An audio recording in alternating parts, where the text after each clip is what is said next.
ആത്മോപദേശ ശതകം audio book തുടരുന്നു. 20-ാം ശ്ലോകം.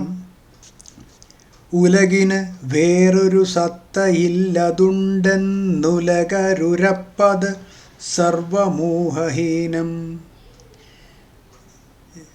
ജളന് വിലേശയമെന്നു തോന്നിയാലും നലമിയലും മലർമാല നാഗമാമോ.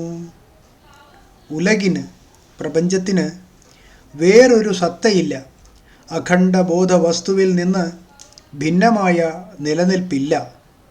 അതുണ്ടെന്ന്, ഭിന്നമായ നിലനിൽപ്പുണ്ടെന്ന് ഉലകരുരപ്പത് ജനങ്ങൾ കരുതുന്നത് സർവം ഊഹഹീനം, തികച്ചും യുക്തിഹീനമാണ്. ജളന്, ചിന്താശക്തിയില്ലാത്ത മടയന്, വിലേശയമെന്ന് തോന്നിയാലും സർപ്പമാണെന്ന് തോന്നാനിടയായാലും നലമിയലും മനോഹരമായ മലർമാല പൂമാല നാഗമാമോ യഥാർത്ഥത്തിൽ പാമ്പായി മാറുമോ. പ്രപഞ്ചത്തിന് അഖണ്ഡബോധ വസ്തുവിൽ നിന്ന് ഭിന്നമായ നിലനിൽപ്പില്ല. ഭിന്നമായ നിലനിൽപ്പുണ്ടെന്ന് ജനങ്ങൾ കരുതുന്നത് തികച്ചും യുക്തിഹീനമാണ്. ചിന്താശക്തിയില്ലാത്ത മടയന് സർപ്പമാണെന്ന് തോന്നാനിടയായാലും മനോഹരമായ പൂമാല യഥാർത്ഥത്തിൽ പാമ്പായി മാറുമോ. സർവം ഊഹഹീനം. ലോകത്തിന് പരമാത്മസത്തയിൽ നിന്നും ഭിന്നമായ ഒരു സത്തയില്ല. ഉണ്ടെന്നാരെങ്കിലും പറയുന്നുവെങ്കിൽ യുക്തി കൊണ്ടൊരിക്കലും അത് സ്ഥാപിക്കാൻ ഒക്കുകയില്ല. അനുഭവത്തിൽ ചില പദാർത്ഥങ്ങൾ ഉള്ളതായി തോന്നുന്നുണ്ടല്ലോ എന്നാണെങ്കിൽ അത് അജ്ഞാനം കൊണ്ട് തോന്നുകയാണ്.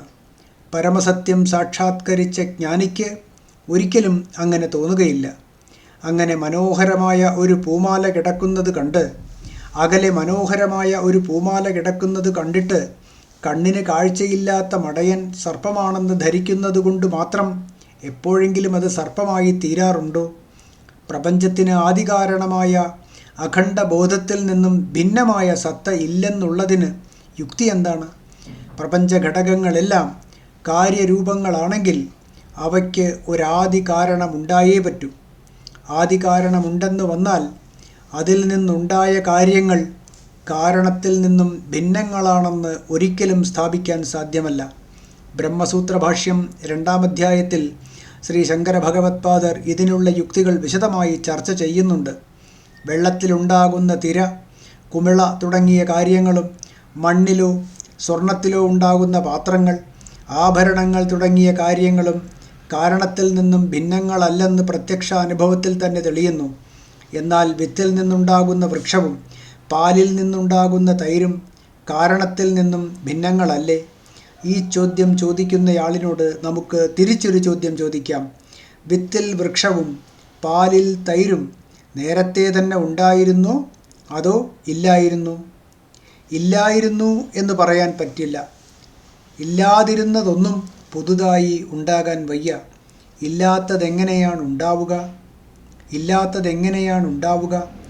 വൃക്ഷം കൊതിക്കുന്നയാൾ വിത്തിനെയും തൈര് കൊതിക്കുന്നയാൾ പാലിനെയും തന്നെ എന്തിന് തിരയുന്നു? ആ കാര്യരൂപങ്ങൾ ആ കാരണങ്ങളിൽ ഉണ്ടെന്നറിയുന്നത് കൊണ്ടല്ലേ? അല്ലെങ്കിൽ മൺതരിയിൽ നിന്നോ പച്ചവെള്ളത്തിൽ നിന്നോ വൃക്ഷവും തൈരും ഉണ്ടാക്കിയാൽ പോരെ? അപ്പോൾ യഥാക്രമം വിത്തിൽ വൃക്ഷവും പാലിൽ തൈരും ഉണ്ടെന്ന് സമ്മതിക്കുകയാണെങ്കിൽ വിത്തിൽ നിന്ന് വൃക്ഷവും പാലിൽ നിന്ന് തൈരും ഭിന്നമാകുന്നതെങ്ങനെ? വിത്തിൻ്റെ വികസിച്ച രൂപം വൃക്ഷം, വൃക്ഷത്തിൻ്റെ സങ്കോചിച്ച രൂപം വിത്ത്. ഇത്രയല്ലേ ഉള്ളൂ. പാലിൽ തന്നെ പ്രകടമാകാതെ ഒളിഞ്ഞു കിടന്നിരുന്ന ഒരു രൂപമാണ് തൈര് എന്നും സമ്മതിക്കേണ്ടി വരും. ഒരു പദാർത്ഥത്തിന് സങ്കോച വികാസങ്ങൾ ഉണ്ടാകുമ്പോഴും ഒന്നിൽ ഒളിഞ്ഞു കിടക്കുന്ന രൂപം പുറത്തേക്ക് വരുമ്പോഴും എങ്ങനെയാണ് അത് വേറൊന്നായി തീരുന്നത്? ഇവിടെ ഭിന്ന പദാർത്ഥങ്ങൾ ഉണ്ടെന്ന് പറയുന്ന ആളിന് ഒരു സർപ്പം ചുരുണ്ടു കിടക്കുമ്പോഴും നീണ്ടു കിടക്കുമ്പോഴും ഭിന്ന സർപ്പങ്ങളാണെന്ന് പറയേണ്ടി വരും. ആധുനിക ശാസ്ത്രപ്രകാരം കാണപ്പെടുന്ന രാസവികാരങ്ങളെല്ലാം ഈ നിലയിൽ പരിശോധിക്കപ്പെടേണ്ടവയാണ്. കാരണവും കാര്യവും ഒന്നാണെന്ന് സമർത്ഥിക്കാനുള്ള ദീർഘവും വിശദവുമായ ഈ ചർച്ച ഉപസംഹരിച്ചുകൊണ്ട് ബ്രഹ്മസൂത്ര ഭാഷ്യത്തിൽ ആചാര്യപാദർ പറയുന്നത് 100 വർഷം കഠിന യത്നം ചെയ്താലും കാരണത്തിൽ നിന്നും ഭിന്നമായ കാര്യം ഉണ്ടെന്ന് സമർത്ഥിക്കാൻ ഒക്കുകയില്ല എന്നാണ്. ശ്രീനാരായണ ഗുരുദേവൻ തൻ്റെ പല കൃതികളിലും ഈ ആശയം മനോഹരമാം വണ്ണം പ്രതിപാദിച്ചിട്ടുണ്ട്. ദർശനമാലയിലെ അപവാദ ദർശനത്തിൽ ഇങ്ങനെ കാണുന്നു: കാരണാവ്യതിരിക്തത്വാത് കാര്യസ്യ കഥമസ്തിത ഭവത്യതഃ കാരണസ്യ കഥമസ്തി ച നാസ്തിത. കാരണത്തിൽ നിന്നും ഭിന്നമല്ലാത്തതുകൊണ്ട് കാര്യത്തിന് പ്രത്യേകം നിലനിൽപ്പ് എങ്ങനെയുണ്ടാകാനാണ്? അതുപോലെ കാരണത്തിൻ്റെ ഇല്ലായ്മയെക്കുറിച്ചും എങ്ങനെയാണ് ചിന്തിക്കാൻ കഴിയുന്നത്? അദ്വയബോധം ഒന്നു മാത്രമാണ് വസ്തുസ്ഥിതി എന്ന ചുരുക്കം. ജനനീ നവരത്ന മഞ്ജരിയിലെ 4-ാമത്തേതും അദ്വൈത ദീപികയിലെ 14-ാമത്തേതും ശ്ലോകങ്ങൾ ഇക്കാര്യം തന്നെയാണ് മനോഹരമായി പ്രതിപാദിക്കുന്നത്. മലർമാല നാഗമാമോ? ഇങ്ങനെ യുക്തിക്കു തന്നെ അനിഷേധ്യമായി തെളിയുന്ന ഈ അദ്വയബോധം ജ്ഞാനിക്ക് നേരിട്ട് അനുഭവിക്കാൻ കഴിയുന്നു എന്നാണ് ഉത്തരാർദ്ധം വെളിപ്പെടുത്തുന്നത്. ഇവിടെ ഗുരുദേവൻ രജ്ജുസർപ്പ ദൃഷ്ടാന്തത്തെ അനുഭൂതിയുടെ സഹൃദയത്വത്തോടെ ഒന്ന് പരിഷ്കരിച്ചിരിക്കുന്നു. വെറും കയറിനു പകരം നലമിയലും മലർമാല എന്നാണ് പ്രയോഗിച്ചിരിക്കുന്നത്. അനുഭൂതി ദശയിൽ തികച്ചും സച്ചിദാനന്ദമായി തെളിയുന്ന ബ്രഹ്മസത്യത്തെ സുഗന്ധവും സൗന്ദര്യവുമുള്ള മലർമാലയാക്കി കൽപ്പിച്ചത് അത്യന്തം ഉചിതമായിട്ടുണ്ടെന്ന് പറയേണ്ടതില്ലല്ലോ. സുഖ അനുഭവ രഹസ്യം. മനുഷ്യൻ സുഖത്തിനു വേണ്ടിയാണ് സദാ യത്നിക്കുന്നത്. എല്ലാ സുഖങ്ങൾക്കും ഇരിപ്പിടം സച്ചിദാനന്ദ ഘനമായ ആത്മാവാണ് താനും. ഏകാഗ്രപ്പെട്ട മനസ്സിൽ ആത്മസുഖം അനുഭൂതി വിഷയമാകുന്നു. സുഖത്തിനു വേണ്ടി പുറമേ അലഞ്ഞു തിരിയുന്നവർ മനസ്സിന് ഏകാഗ്രപ്പെടാനുള്ള കൃത്രിമങ്ങളായ ഉപായങ്ങൾ അന്വേഷിക്കുകയാണ്. ആട്ടവും പാട്ടും കൂത്തും എന്നല്ല, എല്ലാ കലകളുടെയും ഇത്തരം കൃത്രിമ ഉപായങ്ങളാണ്. എല്ലാ കലകളും ഇത്തരം കൃത്രിമ ഉപായങ്ങളാണ്. ഇവയൊന്നും സുഖം കട്ടിയായോ ദ്രവമായോ നമ്മുടെ ഉള്ളിലേക്ക് കടത്തിവിടുന്നത് നാം കാണുന്നില്ലേ? വാസ്തവത്തിൽ സംഭവിക്കുന്നത് ഇതാണ്. കലാരൂപങ്ങൾ സഹൃദയ ചിത്തങ്ങളെ തൽക്കാലത്തേക്ക് ഏകാഗ്രതയിലെത്തിക്കുന്നു. ഉള്ളിലുള്ള ആനന്ദനിധിയായ ആത്മാവ് ഏകാഗ്രപ്പെട്ട മനസ്സിൽ പ്രതിബിംബിക്കുന്നു. അവർ സുഖം അനുഭവിക്കുകയും ചെയ്യുന്നു. മനസ്സിനെ ഏകാഗ്രപ്പെടുത്താനുള്ള കൃത്രിമോപായം ഇല്ലാതാകുന്നതോടെ പഴയ ലോക ചിന്തകളിൽപ്പെട്ട് മനസ്സ് ചലിച്ചു പോകുന്നത് കൊണ്ട് സുഖവും നഷ്ടപ്പെടുന്നു. ആശയും സങ്കല്പങ്ങളുമാണ് ആനന്ദഘനിയായ ആത്മതത്വത്തെ മൂടിക്കളയുന്ന ആവരണങ്ങൾ.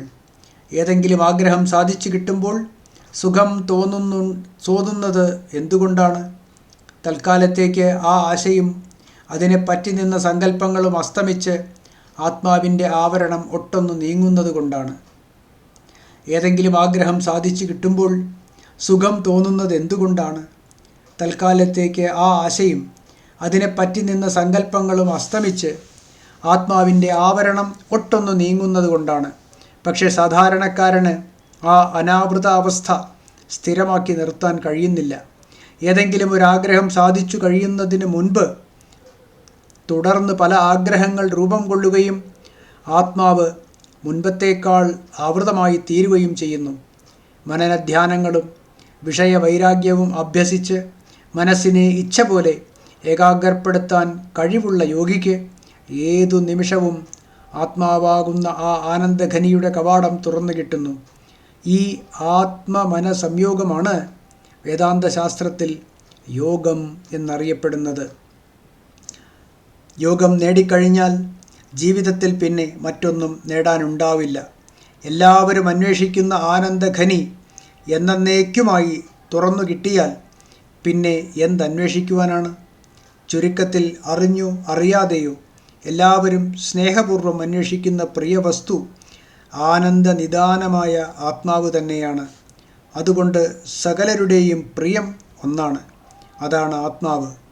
വേദാന്തം കണ്ടെത്തിയിട്ടുള്ള ഈ മഹാരഹസ്യമാണ് ഗുരുദേവൻ അടുത്ത ശ്ലോകത്തിൽ പ്രതിപാദിക്കുന്നത്. Audio book തുടരുന്നതാണ്.